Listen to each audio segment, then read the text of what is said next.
Every technological revolution mercilessly destroys jobs and livelihoods, and therefore identities, well before new ones emerge. This was true of the eclipse of agriculture and cottage industry by the Industrial Revolution, by the displacement of manufacturing, by the service economy, and now the hollowing out of many of those middle-class services jobs through machine learning and global sourcing. Up to 15 million of the current jobs in Britain could be automated over time.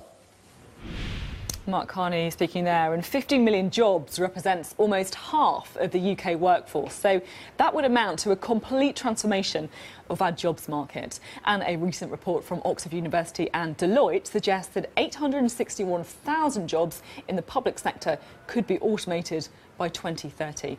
The roles that are most at risk of automation are those described as largely repetitive and predictable, so things such as desk-based admin jobs or hospital porters. In total, there's around 1.3 million people employed in that kind of work in the public sector. Now, jobs that involve human interaction, such as teachers and also police officers, are harder to be done by robots. But at the same time, machines could perform some admin elements of those roles, and that could affect 2.6 million current public sector jobs. Now, robots are less useful when it comes to jobs involving problem solving and judgment, but at the same time, chief executives and finance directors could still see automation change their workplace, for example, if they start using data analysis to help making decisions. So, is this worrying or encouraging? Well, Deloitte claim that robots could actually be good news for workers because 800,000 jobs are at high risk. 800,000 jobs at high risk of automation have been lost since 2001,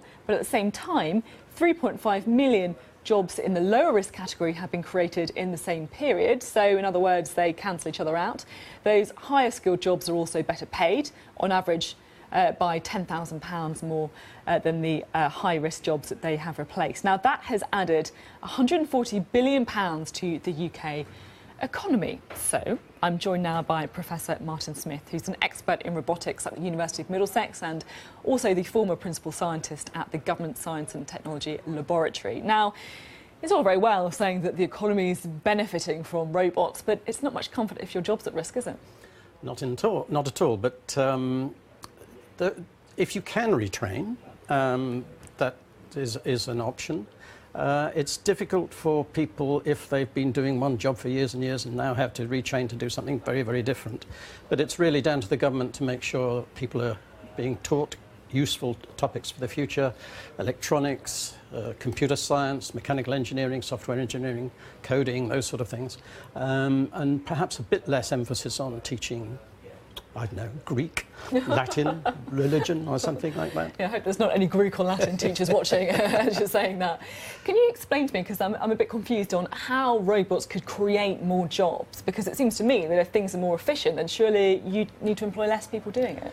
Well, what automation and robots and artificial intelligence and computers do for us is to make the world more rich, more productive, able to generate wealth. Once you have that wealth, that solves an awful lot of problems.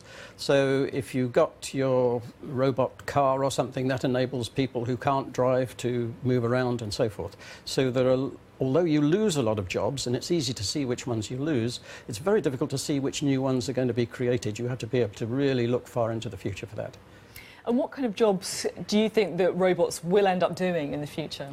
Well, certainly the dangerous, drudgery, the sort of things people shouldn't really be doing, really boring, repetitive stuff. And that can be done by robots, but robots can't do any of the difficult stuff. For example, robot hands are very poor by comparison with human hands. Robot bipedal walkers are very poor by comparison with humans. There are many things that robots can't do, and robots are very, very expensive. Anything from £100,000 to £1 million. So I don't see them replacing people very much when people are £10 an hour or thereabouts.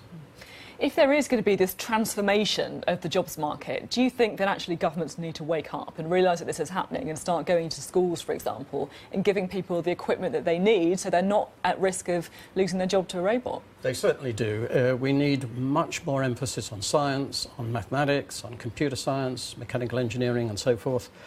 Much more early training, much more emphasis away from things that are fun and easy to teach maybe, but are rather more difficult to teach, things that are going to help people in the future. And the government needs to look at what the future market is and say we're going to need whatever it is, 100,000 doctors or 10,000 nurses, 50,000 software engineers or whatever, and aim to get the universities and the schools to fulfill those places. And are you seeing any evidence of that happening? Not a lot.